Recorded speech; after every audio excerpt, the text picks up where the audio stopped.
as a crab begins to grow, it starts to outgrow its shell, right? And in order for it to find a new shell, it has to leave its old shell behind. Somebody sounds hurt. Oh, shit. I said this got real, like...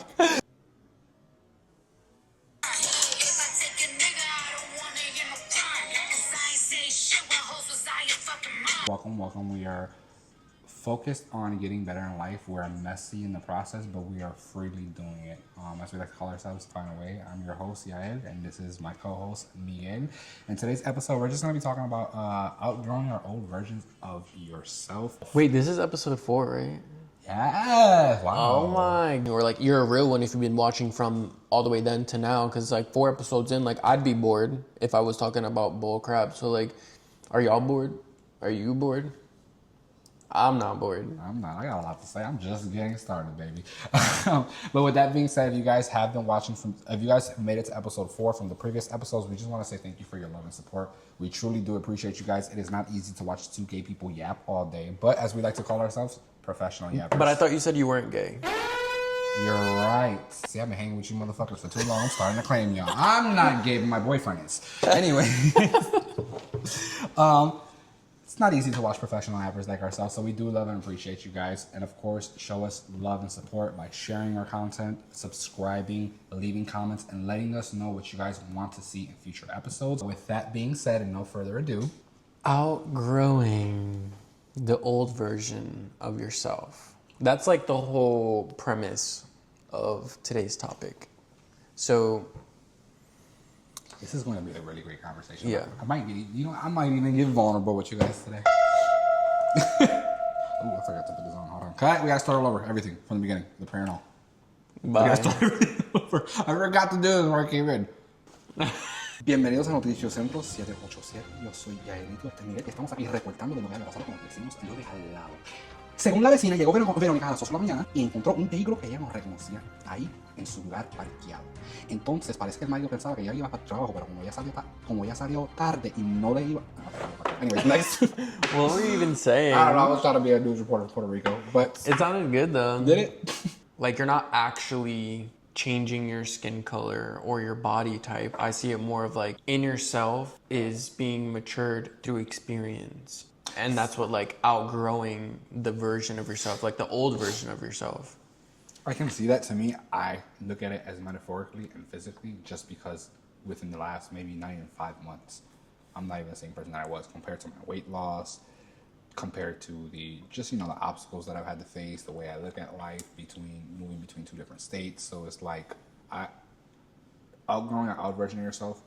I guess I'm in that year of 29 before 30, so I feel like I'm outgrowing all of my 20s and kind of like going into my 30s. So it's like a whole identity change. 30. Yeah.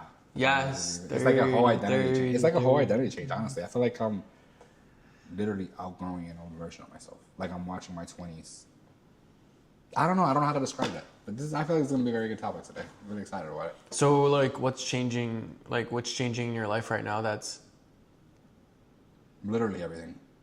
I think, okay, so when I started... Like generally, like it could be like your mindset or like the way you go about life. Well, like... I definitely believe that my frontal lobe is definitely developing full circle. I can feel it. Like the way I He said I could feel it. Like my decision making is like...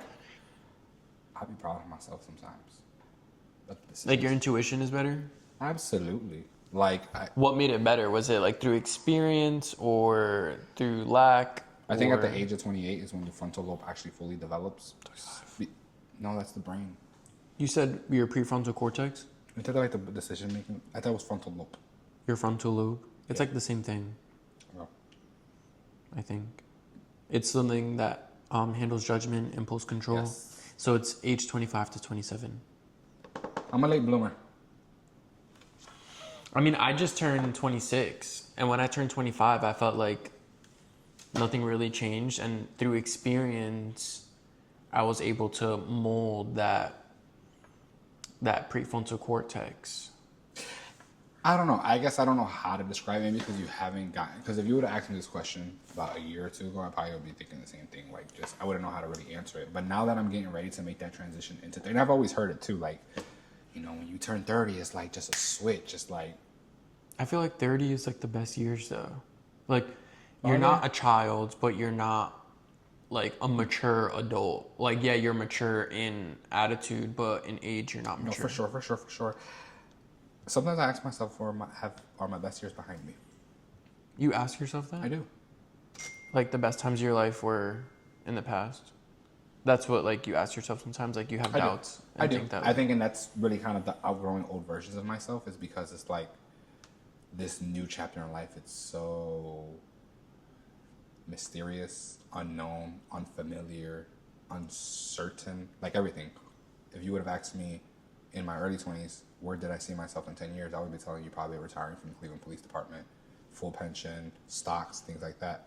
If you ask me today, I don't know what the fuck I'm doing. You get what I'm saying? Friendships, if you would ask me in my early 20s, I had friends that I've known since high school that I was writing with. We're going to be married and our kids, we're going to be in their weddings and stuff like that. You know what I'm saying? Wait, so let's wrap it back to, like, why do we have these constant thoughts of feeling like we're not where we need to be, or even the thought of, oh, like, the best times were in the past? Is it, like, what could you make sense of, like, why that thought keeps coming up of, like, just, I would say, of, like, not feeling like where you want to be to the point where you feel like the past was better? I think it's comfort. I think it definitely has to do with comfortability. You know, you are accustomed to a certain way of life, right? And in order for you to grow, you have to become uncomfortable. Same thing with like a lobster, or not a lobster, a crab. As a crab begins to grow, it starts to outgrow its shell, right? And in order for it to find a new shell, it has to leave its old shell behind and let itself be vulnerable for a little bit in the vast, deep, dark ocean until it finds something bigger where it can house itself. You get what I'm saying? So I think it's the uncomforting part. Once you start to feel uncomfortable, when you automatically know you no longer fit in where you once were, but you also haven't found that new home yet.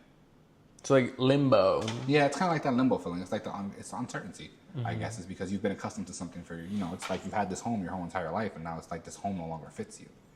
And you didn't even realize it kind of just, as you were living in your little home. So do you feel like you're still in limbo? I do. From like when you moved out of your hometown to being here? Absolutely. And even that itself is like, okay, so I came here with one goal in mind: police department. I was going to come to the police department. I was going to figure it out and work the way up, and who knows where I was going to end up in the police department, but that was my goal. And before I even took the interview, I already knew the job wasn't for me. You know what I'm saying? But everybody from back home was like, just do it. You'll never know. Just take it as a stepping stone. So I did, and I gave it 7 months, which 7 means completion. I gave it 7 months, and on my 7th month, it was like, I felt God telling me like, hey, you gotta go. Like, this is it. So I made an executive decision. I took off my badge, and I took off my badge and I turned it in and I said, I'm out. You know what I'm saying? And it's about to be 2 years actually since that's happened, and God still hasn't showed me what my next career goal is. He still hasn't shown me what my next career move is. He hasn't given me the finances that he gave me before. And although that money was great, it came at a cost of my mental health. So it's like, I know that I wasn't supposed to be there because I was asking God for my mental health to take me out. So it's like that feeling of limbo. It's like, what's next? So you definitely know that you don't fit in to where you were before, but you haven't discovered who your new self is yet. So that's very uncomfortable, very vulnerable, very, what the fuck is this? You get what I'm saying? So, yeah. Yeah, I mean, I feel like for me specifically, I feel like this matters a lot because if we don't, like, I was sort of stuck in a mentality of just being content. And then I got to a point where